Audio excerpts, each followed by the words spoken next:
Alrighty, happy Friday, everybody. It is October 13th, 2023, and this is our College Autism Network Virtual Association of Scholars, or Canvas meetings. I'm Brett Nackman with College Autism Network, and it's a pleasure to have you all here today. And we know some of you are viewing this after the fact via the recording, so glad to see you all here. We have a good presentation in store today with Dr. Leslie Ann Bross at the University of North Carolina at Charlotte. Glad to have you here. We're going to learn all about some work on a peer coaching intervention. So we'll look forward to that in just a few moments. But as a friendly reminder to please make sure you have your name and affiliation listed in the meeting agenda. We're also going to be seeking input and questions from all of you, so please use the chat. Please also utilize the meeting agenda toward that end. In a few minutes, we'll be enlisting all of your thoughts on any resources that you'd like to share with the community, or updates for that matter. So that's the game plan, but we're going to start off, as we always do, with a bit of an icebreaker to kind of get everybody in the spirit, and it is the spirit of spookiness and fun frights with Halloween. It feels like it's already been Halloween for 2 months if you've been in any store based on all the costumes and decorations, but it actually is upon us. And the question for you all in the chat, or if you'd want to share verbally, is what is your favorite Halloween costume that you've worn or seen someone else wear?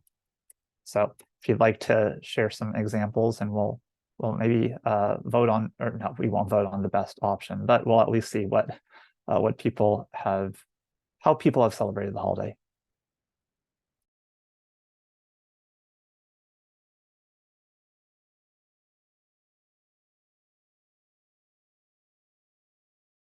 And I can already tell people are deep contemplating what is the best costume of all the years that I've worn or seen someone else wear.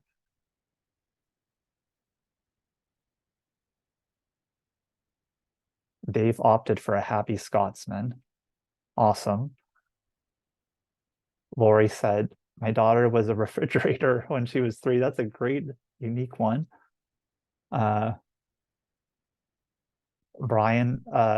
Brian, oh, a bearded Cruella de Vil. Brian, you sent that in the direct message, but unless that was just for me, but I think you would have been great as that.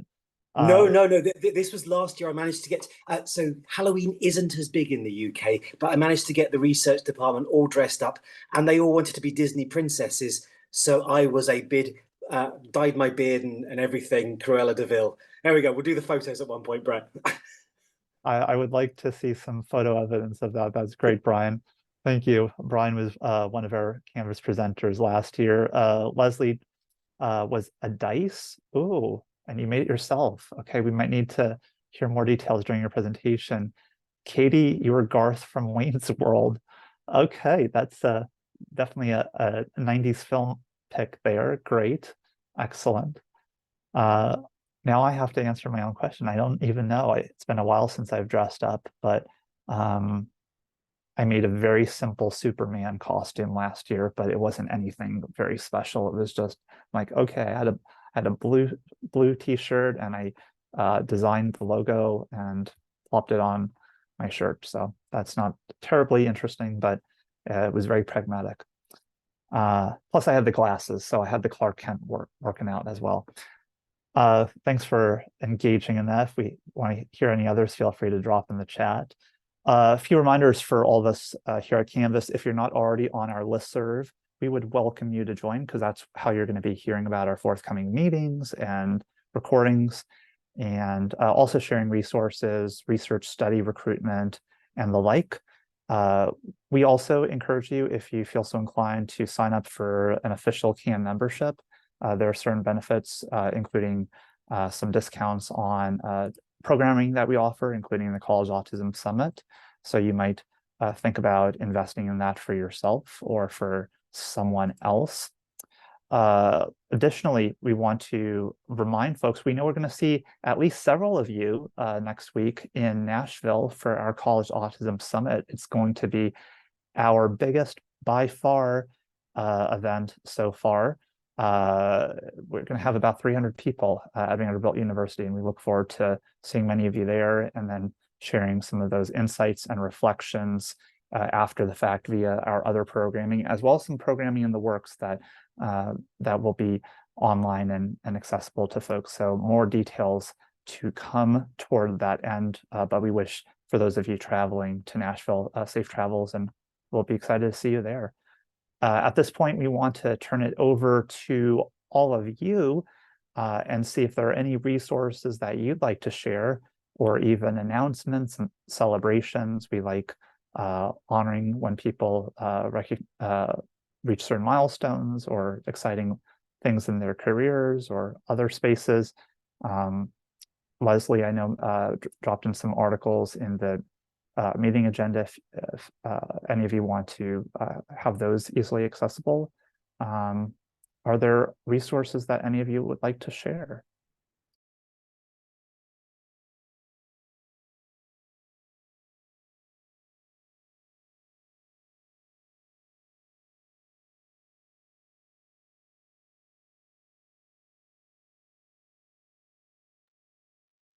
I think maybe we're still reflecting on some of those amazing costumes that people have adorned in the past. Brian's reminding folks that that's very nice, Brian, that that I, Brett, am going to be speaking at one of the CRAE webinars on November 2nd, and it's available to folks for free. That's very nice. Thanks for sharing. What other announcements do folks have or resources?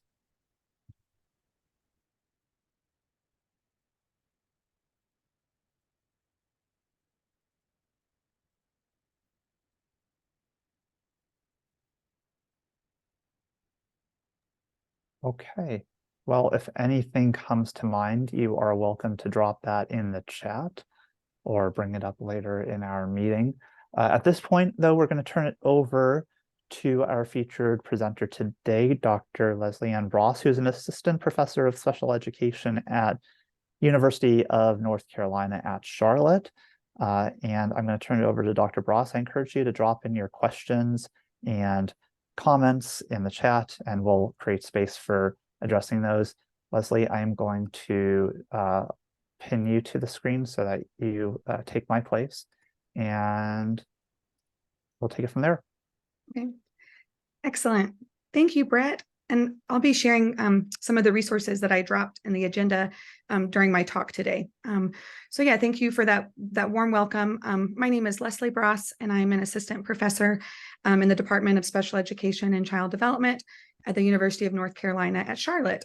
And so I really appreciate this invitation to come and speak with you all today. I've attended Canvas meetings in the past and am familiar with the excellent work that the College Autism Network does related to research, advocacy, and amplifying the voices of people with autism. And so, yeah, thank you very much for your time and attention today. I have about maybe 20-25 minutes of content. You're welcome to pause me at any time if you want to ask a question, and then I'll definitely have time at the end, you know, to 10-15 minutes that we can dialogue with one another and hopefully have a rich discussion about social communication intervention research on college campuses. And so, yeah, I welcome the opportunity, you know, to dialogue with you all and hear about some of your own experiences supporting autistic college students on college campuses. And so I want to give a shout out. I'm excited to present today for a lot of reasons, but I conducted this study in collaboration with doctoral students and fellow colleagues at UNC Charlotte in the spring of 2023.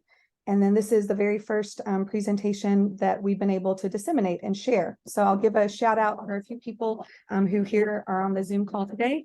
So Emily Wall is my doctoral advisee. She's a second year doctoral student at UNC Charlotte. And then Dr. Charlie Wood is also on the call. He's our department chair. And so we had several doctoral students who served as data collectors. And then Dr. Charlie Wood and Dr. Fred Spooner supported me with the design and implementation of the study. And then we're actively writing the manuscript right now and on track to have it submitted here within the next month or so. So it's exciting, to share this research with you all. Data collection finished in spring of 2023, and then we're on track to submit it here very shortly. So I also want to share this research is in collaboration with a local school district's 18 to 21 transition program that is housed on our campus. And so I won't necessarily say their full name to respect the participants' privacy and confidentiality throughout the presentation today. I'll just refer to it as the 18 to 21 transition program, if that sounds okay to everyone. And so Charlotte does not have a specific program for autistic college students, nor does it have like a non-degree certificate program, for example, like a TIPSID program for students with intellectual disability. So college students with autism on our campus would likely be degree-seeking students. And I was telling Brett, before our meeting started today, I'm not even sure how many college students with autism are on our campus because the Office of Disability Services wouldn't necessarily disclose that information. So in the spring, I'm excited. I'm going to be leading some workshops for autistic students on our campus about study and organization skills. And I'll be kind of curious how many college students come to those workshops and want to further engage with them. But in the meantime, my primary collaborative partners that I do engage with on campus is our 18 to 21 transition program.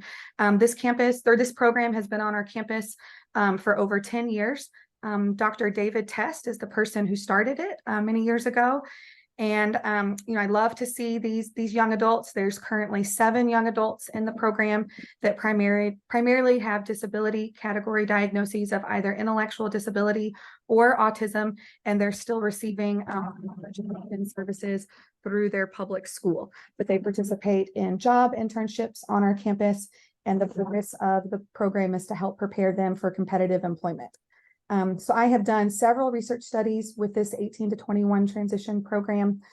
For example, I also did a transportation study teaching young adults with autism and intellectual disability how to use Lyft to go more places in their community.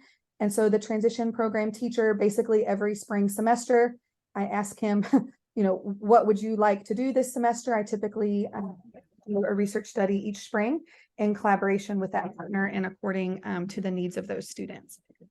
So today's study that I'm presenting on is a single case intervention study. So I primarily do conduct intervention studies and primarily in single case research design methodology. However, I've also conducted survey studies and qualitative research. And in any study that I do, I strive to be an autism advocate, an ally, and researcher, and try to bring the voices of autistic participants to the forefront and be mindful in my design and interaction with participants. So I'll give a little bit of background on how this study was conceptualized in collaboration with the 18 to 20 program on our campus. And so, as you all, I have no doubt, are aware, social communication skills and social communication outcome areas broadly is a very common target area in autism research broadly, right? And then in particularly in K through 12 education autism research. And so the National Clearinghouse on Autism Evidence and Practice Review Team from UNC Chapel Hill, that you all are familiar with this resource. And social communication skills are one of the most common outcome areas for research to be conducted in every single age group, 0 to 5, school age, and all the way up through age 21 and 22. So I teach in the spring, for our graduate students, I teach a course titled Evidence-Based Practices for Learners with Autism. And so identifying evidence-based practices in the field of autism is important for practitioners and teachers, who work directly with school-age students with autism. But thinking about the post-secondary environment, we would predict that evidence-based practices that have empirical support in K through 12 education, would likely be effective in post-secondary environments as well. However, there's different considerations that need to be in place to support older learners with autism, that the interventions are socially valid, that they're not stigmatizing, and that they're age appropriate are some important considerations that come to mind right away.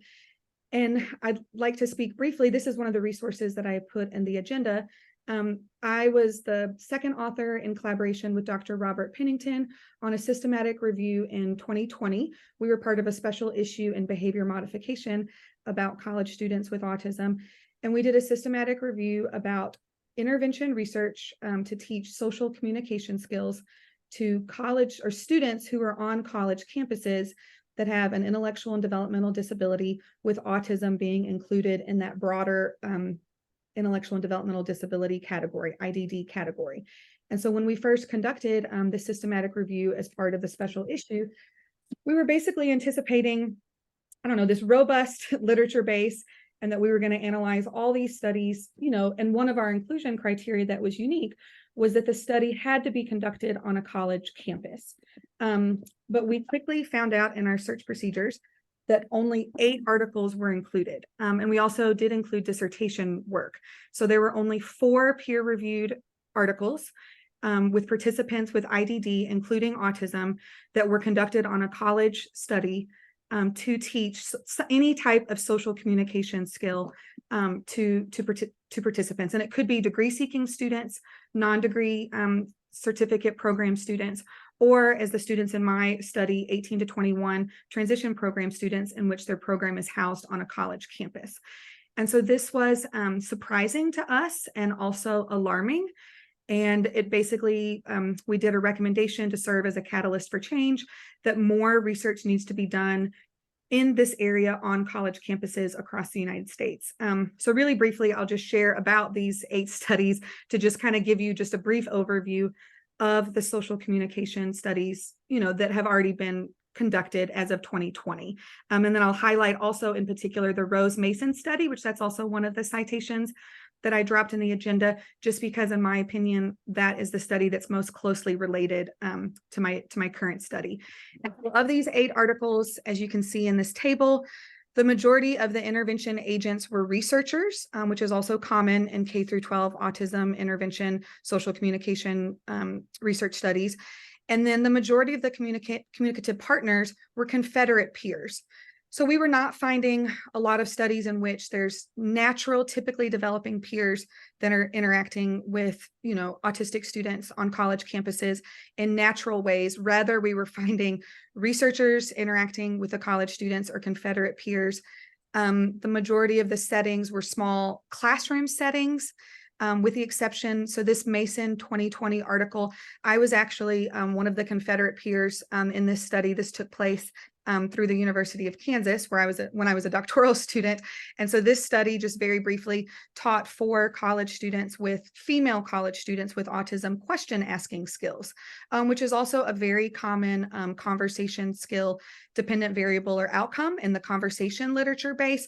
Question asking skills is very easy to measure and relatively simple and straightforward. And the Mason and colleagues used covert audio coaching.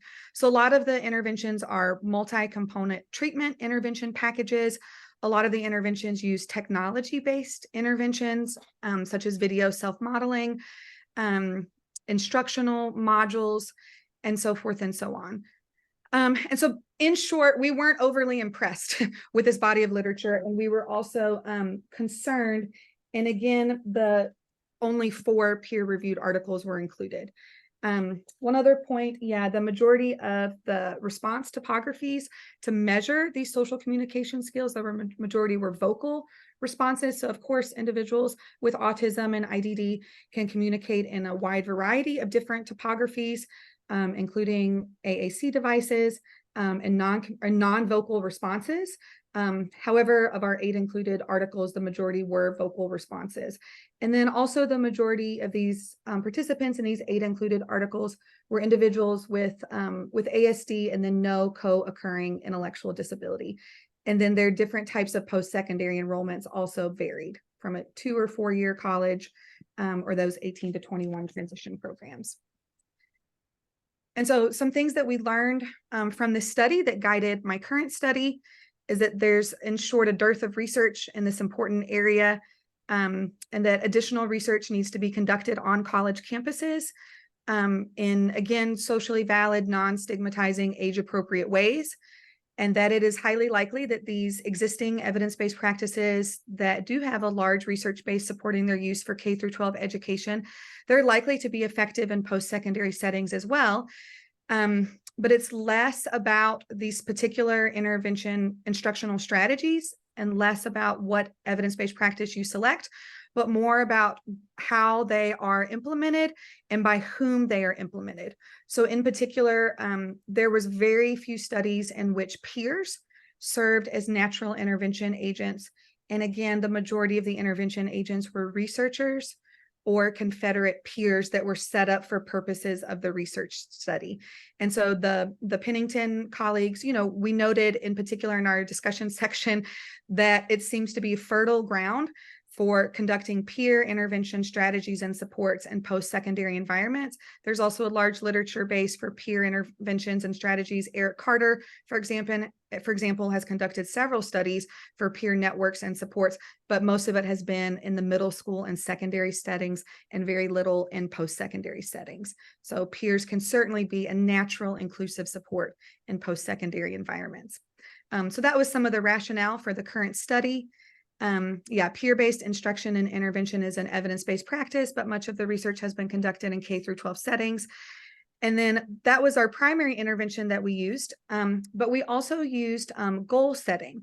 And so the reason that we selected goal setting is that we also know from the current academic literature base that self-determination, individuals with disabilities who have higher levels of self-determination are also likely to have higher, greater, and more positive adult outcome areas in the areas of employment and independent living.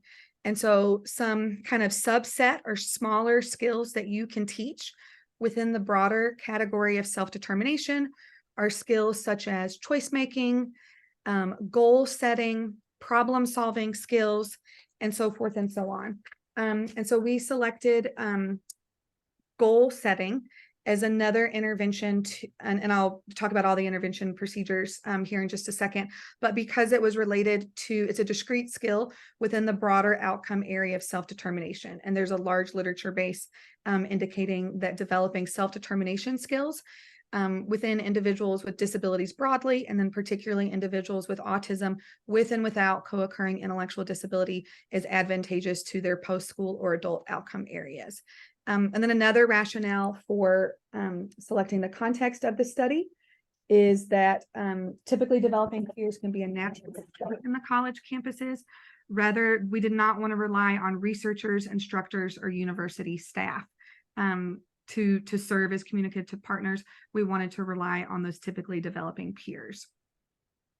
And then lastly, we selected lunch as it's a common time to socialize, regardless of a person's disability status, likely to be socializing during lunch. And then the students in this 18 to 21 program, they had some class time. They had some room in their class, some time in their classroom when they first arrived on campus. And also their schedule was aligned to the secondary high school. It wasn't aligned to, degree-seeking college students on our campus. And so they arrived on our campus very early at 7 o'clock in the morning.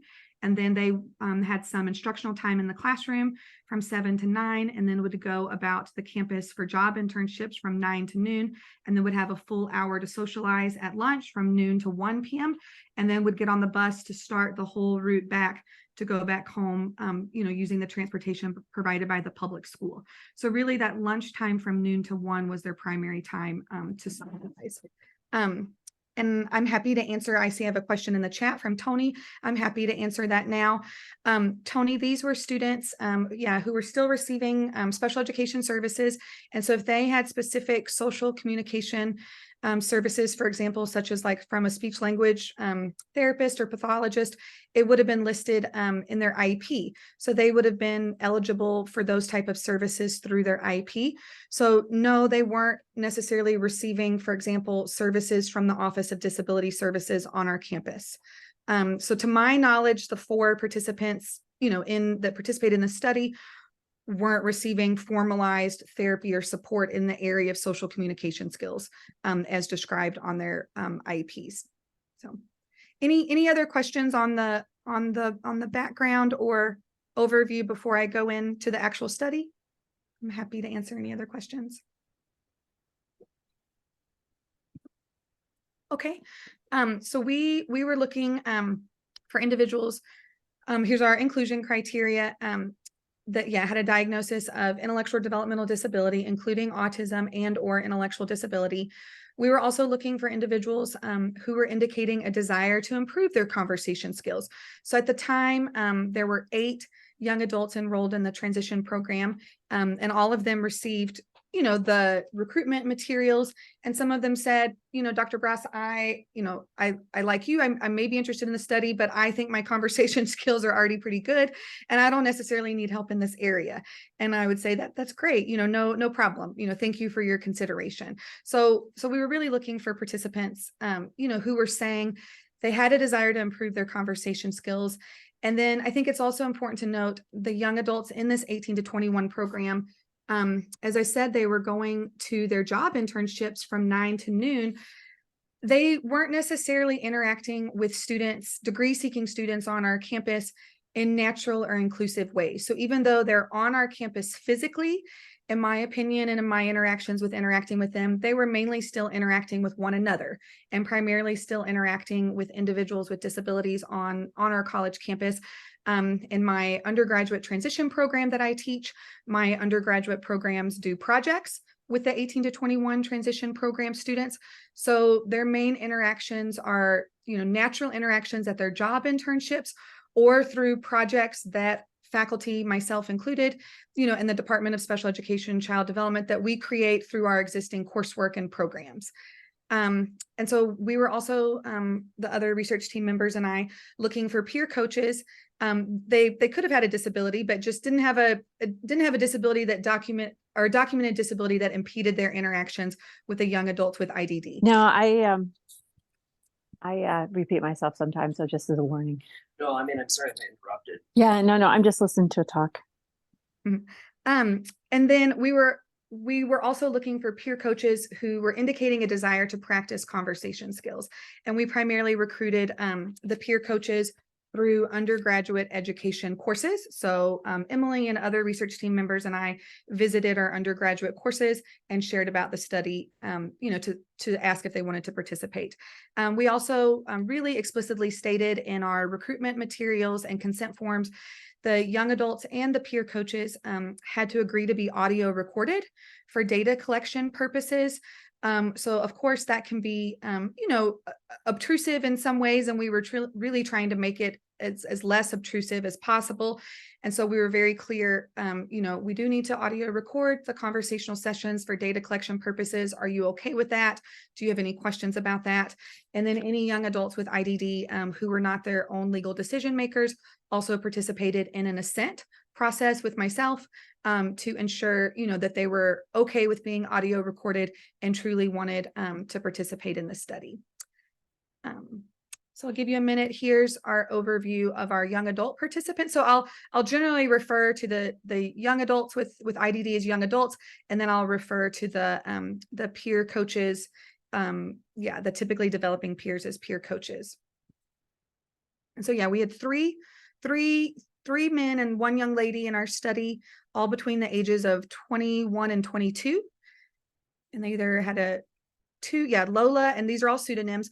Lola and Nathan, had a disability category of intellectual disability alone. Jackson had co-occurring ASD and intellectual disability, and then Tony, ASD alone. We administered the social responsive scale 2nd edition, self-report, and parent guardian report. So I just have the self-report here in today's presentation. And so we just did it just to further describe the participants. And there specifically, we would not have turned away any young adults who used other topographies of communication. For example, we wouldn't have turned away a young adult who used an AAC device to communicate, but we didn't encounter any participants who used alternative forms of communication. All the participants at the time in the 18 to 21 program used verbal language as their primary mode of communication. And so, we administered the SRS-2 scales as simply a means to further describe the participants. And all the young adults had competitive employment goals.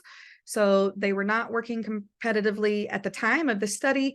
Most of the young adults were enrolled in the 18 to 21 program for 2 years. And then upon completion of the program, all had goals and were working towards obtaining competitive employment in the communities where they live. And so here's an overview of the peer coach participants.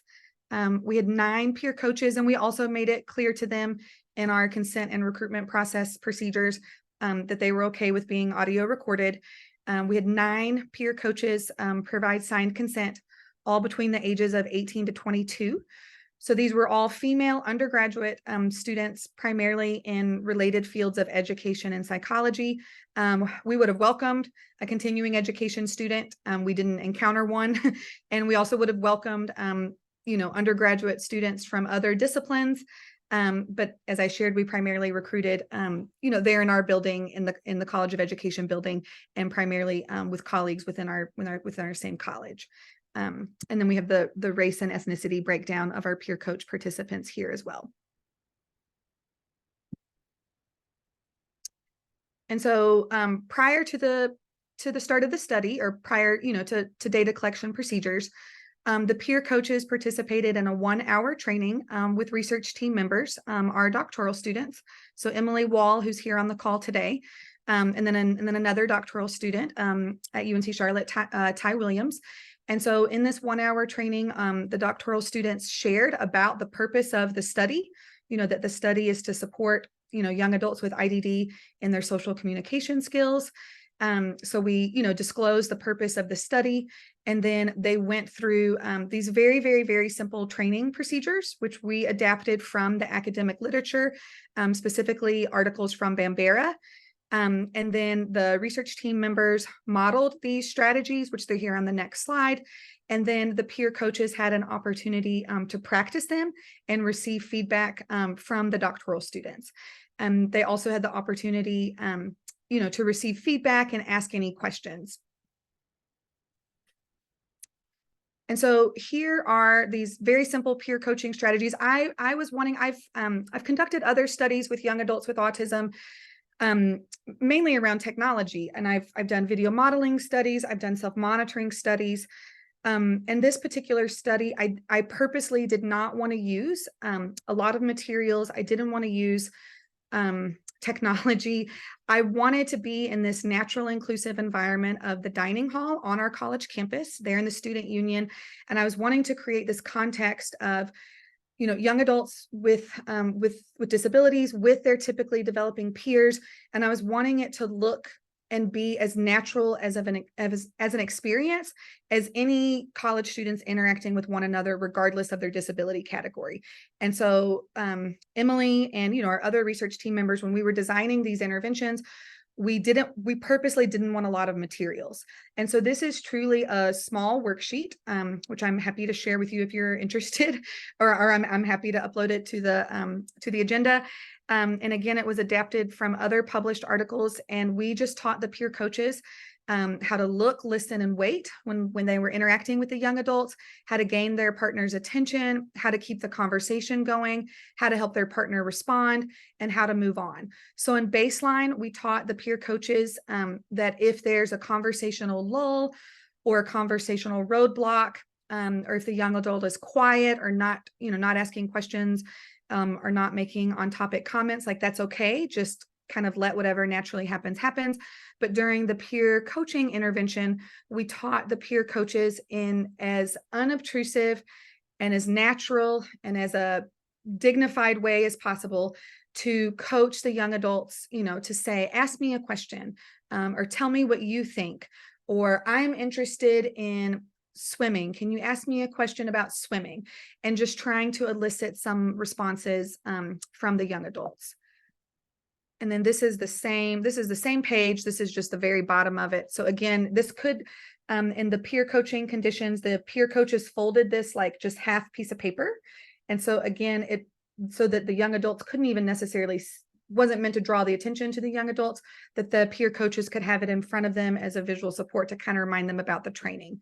So initiation strategy, ask me a question, or you start, or ask me back, or ask me about it. So very simple, kind of lightly probing probes to the young adults to elicit more communicative responses. We also did a peer coaching plus goal setting condition. And so we taught the peer coaches this in advance before data collection started. The goal setting interventions, again, were meant to be very simple with not a lot of materials. This also could be folded in a half piece of paper. And so in the peer coaching plus goal setting condition, the peer coaches, again, were implementing their peer coaching strategies, to elicit more responses from the young adults. But before the conversation started, the peer coaches asked the young adults, what is your goal for today's conversational session? And so the purpose of that is that the young adults could take more ownership over the conversational sessions, that they could identify goals for themselves. They also knew the purpose of the research study. I mean, they had participated in the assent process with myself. And so, I had said to them, participation in this study is to support you with your social communication skills. What would you like to work on? And so many of them stated goals such as asking more questions, showing more interest in their conversational partners. Whatever they wanted to list as their conversational goal was totally appropriate and encouraged. None of the peer coaches or myself or research team members, none of us were trying, to coach the young adults to say a specific goal. Whatever goal that they wanted to say for themselves was totally encouraged. And then after the conversation sessions finished, then the peer coach and the young adult with IDD would then rate the quality of the conversation. And just the peer coach would ask, did you have fun in the conversation? Did you enjoy the conversation? How engaging or how fun do you think it was? And we gave them a choice. They could either do this overall rating scale from 1 to 4, or if they wanted to break it down into conversation initiations, follow-up questions, showing interest, or appropriate statements. And if you notice, that all relates to the different strategies of the peer coaching strategies. They could, but they didn't have to. Many of the young adults and peer coaches, they liked this overall rating scale a little bit better, with a 4 being like a really fun, engaging conversation, 3 being pretty good, 2 being okay, and then 1 being not as engaging. Maybe I could set another goal for myself next time. And again, it was more so the young adult rating the quality of the conversation more so than the peer coach. And so we weren't having the peer coaches necessarily critique the young adults, rather the young adult reflecting themselves on the quality of the conversation and how much they enjoyed it, and then discussing it with their peer coach, again, in an attempt to be in a kind and therapeutic and encouraging manner. Here's the setting of the study. It was in the student union. So yeah, it's loud, it's noisy, people are getting food. And so all the young adults and their peer coaches, had their lunch. And so everyone got their lunch as they naturally would, and that was encouraged. And then we didn't start the audio recording for data collection purposes, until everyone was settled at their tables and ready to begin. And so a lot of times the young adults and their peer coaches are eating, during the actual coaching sessions. And that was certainly okay. And no problem at all. Here's what the recording device looked like. The conversational sessions, we audio recorded them every single time for 10 minutes in duration. And again, just, tried to be as unobtrusive as possible, so that the young adults could interact with their peers in a natural way.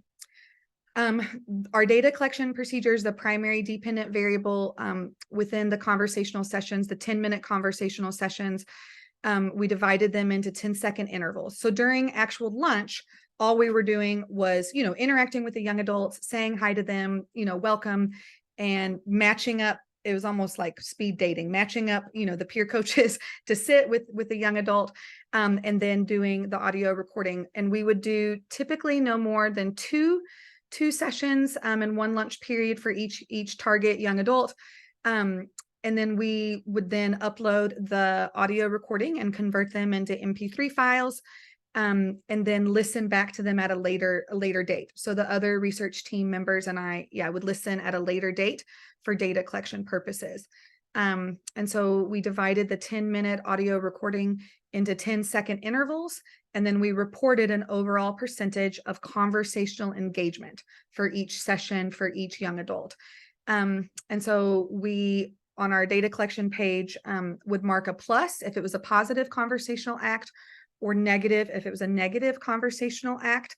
And I recognize and acknowledge that's very dichotomous in nature and has some limitations, which, I'm happy to discuss. And we the other research team members and I kind of went round and round trying to operationalize these. So we didn't come up with these completely ourselves. This is from the academic literature. This is from the other Bambera published articles. Gregory article, she's Emily Gregory, she's from Purdue.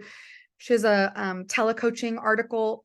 She had closer to like 10 or 12 dependent variables. The Bambera article had closer to 9 or 10 dependent variables. And the other research team members and I basically settled on these 5. We thought that 10 or 12 was just too complicated and too much. I have also conducted a question asking study. And so this was my first conversation study with this kind of broader overall conversational engagement. So the positive conversational engagement was any initiation statement or question asking, as well as verbal comments. And then any negative would be just not responding or not engaging or an off-topic response. And then we had, of course, 2 data collectors doing a minimum of 30% of the audio recording across all conditions of the study for inter-observer agreement purposes. And all research team members, participated in training and practicing for these operational definitions. So here's what our data collection page looked like.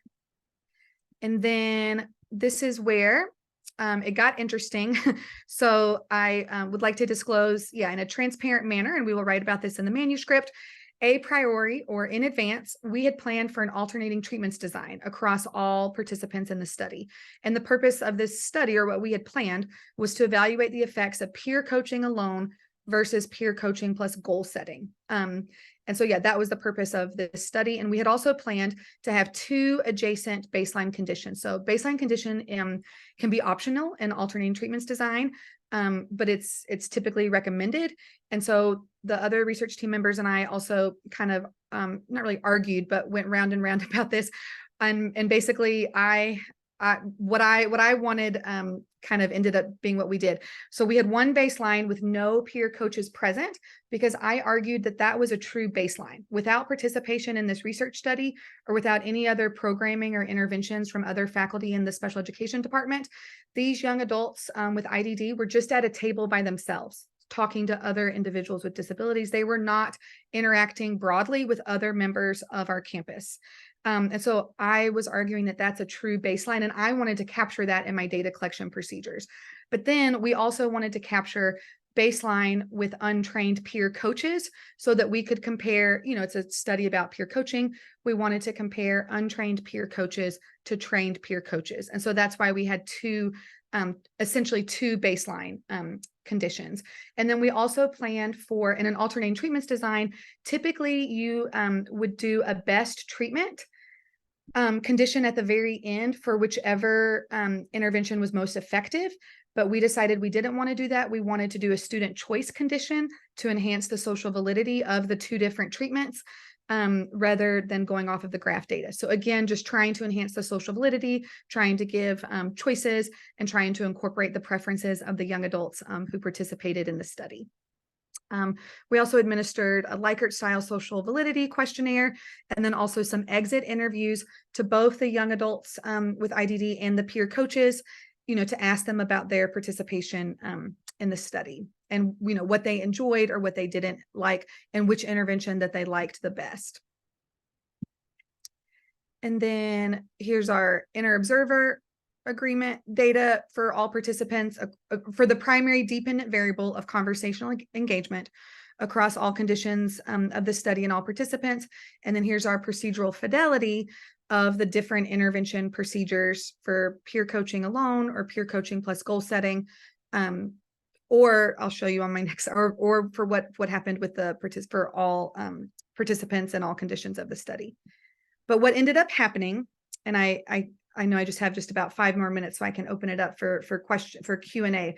But what ended up happening, we had an unexpected, something unexpected happened, and it basically caused us to change the design of our study. So for the first 2 participants, Lola and Nathan, in our baseline, so the closed circle baseline is simply peers with disabilities. So they're just talking to their other 18 to 21 transition program peers with disabilities. And then here in this condition, this was our planned next baseline for the alternating treatments design. They were talking to their untrained peers. So these, untrained peers without disability. So the peer coaches that we had recruited, but they weren't implementing our peer coaching strategies. And just by having access to these typically developing peers, we saw an immediacy of change and really high levels of conversational engagement and really high and positive conversational acts for Lola. And then here I'll show you Nathan as well for 2 of our 4 participants. And so as a result, in collaboration, with our research team and Dr. Wood in particular, we decided to change the design for these 2 participants, but then keep the alternating treatments design for the other 2 participants. And so for Lola and Nathan, Lola and Nathan didn't even have access to the peer coaching or the goal setting intervention that we had planned. All that we did was a very simple withdrawal design, where it's just baseline is you're talking to your peers with disabilities, and then the intervention is just talking to your peers without disabilities. That's all we did. And that was just basically to demonstrate that some students on college campuses with disabilities, they don't need involved interventions. They just need access to typically developing peers to interact with and to potentially improve their social communication skills. And so that was our main finding for Lola and Nathan. And we ran the whole study that way, with sufficient data in each condition. And then here I'll show you Jackson and Tony. So for the other 2 participants, this is their baseline. So this is talking to peers with disabilities. And then the untrained peers is our planned baseline condition. They're talking to peers without disabilities, but there are untrained peers. And then this is our alternating treatments condition. So the open circles is the peer coaching alone. And then the open triangles is the peer coaching plus goal setting. And then we went back to a withdrawal because we had done a withdrawal design, with the other 2 participants. We decided to do an embedded withdrawal design with Jackson and Tony. And so we went back to the untrained peers. So even though the peers, had been exposed to the coaching procedures, we told them, no coaching today. We just want you, just to interact with the young adults. And then Jackson had lowered levels of conversational engagement for that. And then the final condition was a student choice condition in which the young adults could choose which intervention, they wanted the most. And then here's Tony's data. And I know I definitely want to have time for questions. So let me go through, I don't mean to rush. Let me go through, if it's okay with everyone, I'm going to go through the last slides just in about 2 or 3 minutes, if that sounds okay with everyone, so that I can make sure and leave questions and dialogue. If that sounds okay. And then I'm happy to share these slides. If it's a little too fast, I'm happy to share these slides with anyone who wants to go back and look at them. So very, very quickly, our young adult social validity data indicated, they enjoyed having conversations with their peers, and we altered the social validity questionnaire for Lola and Nathan, our young adults who did the withdrawal design, and then Jackson and Tony, our young adults who did the alternating treatments design. So that's why there's some. So, I mean, they reported they liked interacting with their peers. You can take a second and read through. Yeah, they enjoyed interacting with their peers. They were happy, when their peers were there. It was difficult on the withdrawal days. The young adults were like, Dr. Bross, why isn't anyone eating lunch with me today? Or, where are the peers? And so that can be, kind of sensitive when you're conducting a study such as this. And so I would say, they'll be back soon. Thank you for understanding and different things like that. This was the peer coach social validity questionnaire results. So again, they indicated they liked coming to eat lunch with the young adults and they overall enjoyed their participation. And then here's some quotes from the peer coaches. What did you think was most effective? What did you think was least effective?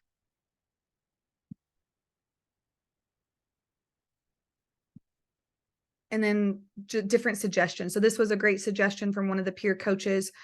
Was to do a little bit more matching between the young adults and their peer coaches based on their interest. And so that naturally happened, but sometimes we were also bound by the peer coach's schedule and who was available. So yeah, that was a great suggestion. And then last quick discussion points, and then I'll open it up for questions. Some discussion points from this study. Yeah, single case research allows for flexible design decisions. So this was my first single case design study to conduct, in which I changed the design for 2 of the 4 participants while I was running the study. And so that was different, but you're allowed to do that in single case design. As I said, some young adults with disabilities can improve their social communication skills simply by access and opportunity, as indicated by the first 2 participants. However, the other 2 participants, Nathan and Tony, Jackson and Tony, they did not improve their overall conversational engagement by just having access to the typically developing peers. They benefited from that instruction. The preferences, the young adults should always be taken into consideration, and the social validity of the interventions is particularly important. And then there's some great articles and research that peers can have positive experiences and outcomes as a result of the peer mediated interventions, not just the young adults with disabilities. So these peer coaching strategies were, not meant to be obtrusive. They can be used in other settings on college environments. For example, I'm the Best Buddies advisor on our campus. And so some of these strategies could be used in an organization such as that. And then some suggestions for future research matching the interest. Further use of peers as intervention agents, just kind of in other different evidence-based practices. So just further examining other EBPs and post-secondary environments. And then some limitations that I'd like to acknowledge, and I think this will open it up great for our questions and open it up for a little bit more of a dialogue. The 2 interventions in the alternating treatments design were very closely related to one another. So the peer coaching plus goal setting is just a little bit of an additive.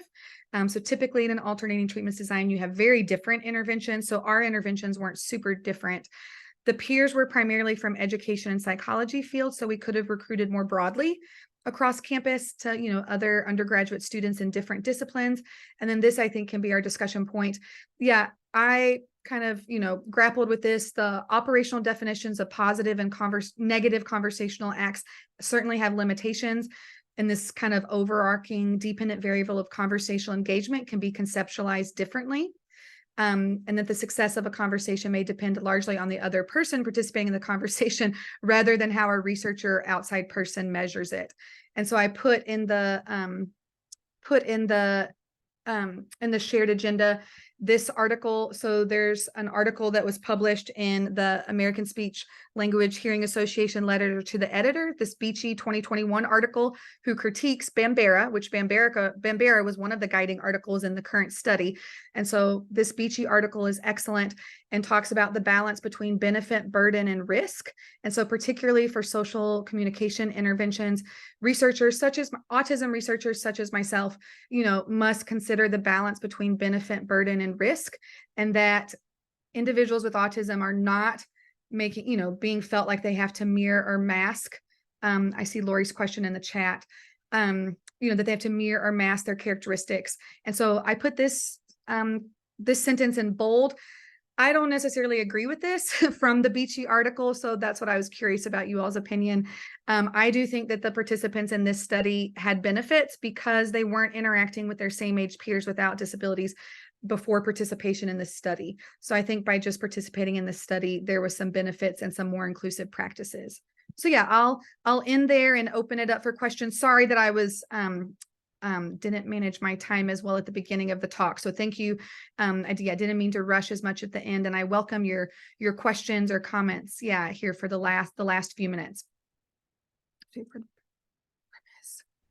Thanks very much, Leslie. That was wonderful. If you want to address the questions in the chat, that would be great. And if others emerge as well, we can address them in the remaining time. We have just about 5 minutes.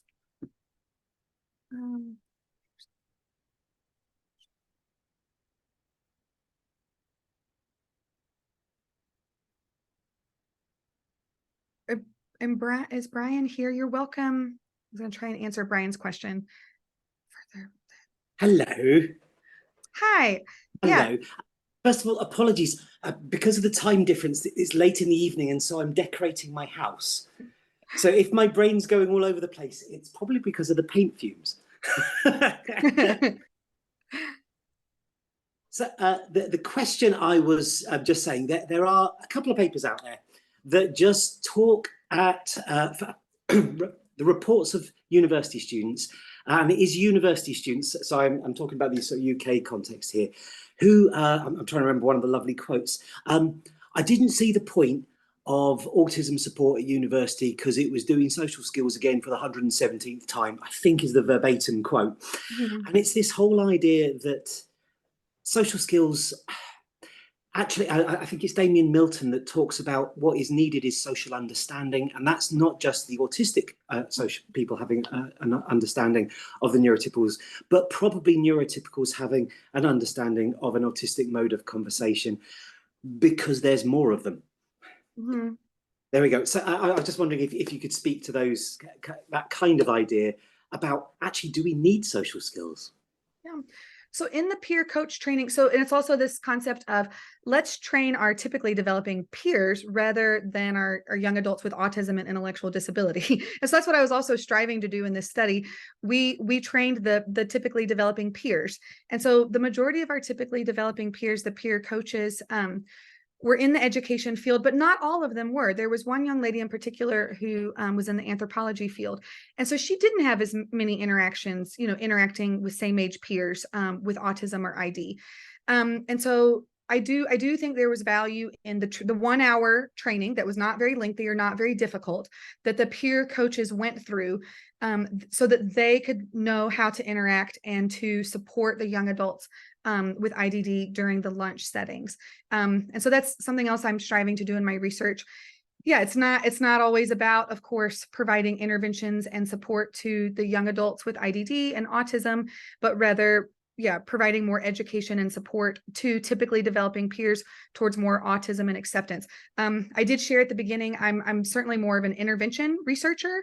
And so I could perhaps, design all my interventions around teaching strategies and just kind of overall characteristics with autism, and more education and support to people, without disabilities in these post-secondary environments. That could extend to other college students. It could also extend to instructors and faculties, other professors, and so forth and so on. If I may interject, go ahead. too. Yes. Sorry, Leslie, but also sorry, I'm just now getting my voice back. I've been sick all week, so can't understand me. But whenever we were conceptualizing this study, we considered taking conversational data on the peers as well, because we did recognize that it's not just a neurodiverse thing that needs to be addressed. It's also the neurotypical peers that are engaging. And I think we would have had more time to follow through with the study and do more, we definitely would have done that. But that was definitely in our brain, thinking that it's not just one side of the coin that creates this inability to be cohesive and have these social interactions. So just throwing that out there, that was a consideration, and it could be something moving forward that is done. Emily, Leslie, thank you both ever so much. That was a lovely answer. And there's always a second paper if you want to do it on the flip side. There you go.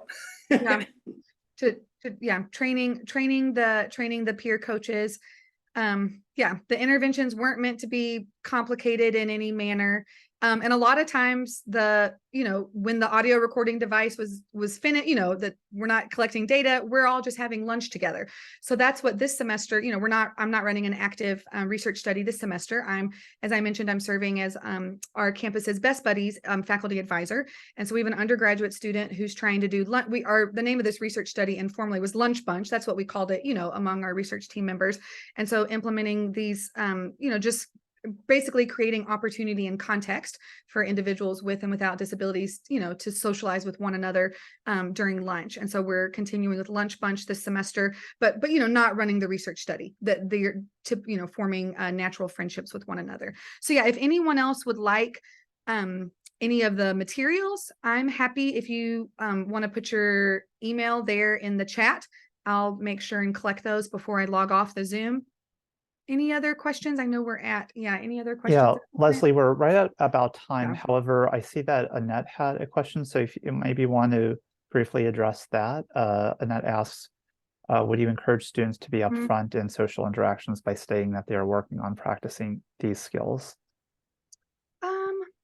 Would I encourage individuals that are working on, so if they wanted to, it's whatever they want. Yeah. And so, yeah, the young adults in this study, I mean, they knew they were working on their social, they had indicated a desire to work on these skills and a desire to participate in the study. So I would defer to them, whatever they wanted. And Annette, I agree. I've read some of those articles as well, that there can be sometimes less barriers between an autistic person speaking with another autistic person versus an autistic person speaking with a non-autistic person. So there would certainly be value in that. These young adults, I think, were pretty segregated in some ways on our campus and didn't have a lot of interactions with same age peers without disabilities. So yeah, I'm trying to enhance their interactions with typically developing peers without disabilities. But on the days that they were just talking to their classmates, I mean, they were fine. Do you know what I mean? The days that they were, talking to their other program classmates were certainly okay too. All right, it sounds like a lot of people are interested in your resources as well. So that's listed many times in the chat. We are at about time, so I'm going to wrap it up. But thank you, Leslie, and your colleagues for bringing forward this work. It was very compelling, and it seems like a good reflection point too in terms of where some opportunities are with some future work on this front, particularly with some of those peer coaches. So we will see all of you hopefully back here soon enough for our next College Autism Network Virtual Association of Scholars meeting. We're going to have on Friday, November 10th, Dr. Sandra Tom Jones, an autistic professor in Australia. So we're going to be glad to have some folks from down under joining us and talking about, is academia a good career for autistics? It's a really cool landmark study about autistic academics. So we'll look forward to seeing you all then. We'll see some of you at the very least in Nashville, and hope you all have a good weekend ahead. Thank you. We leave the Zoom open, Brett, so I can get the emails. Yeah. Thank you.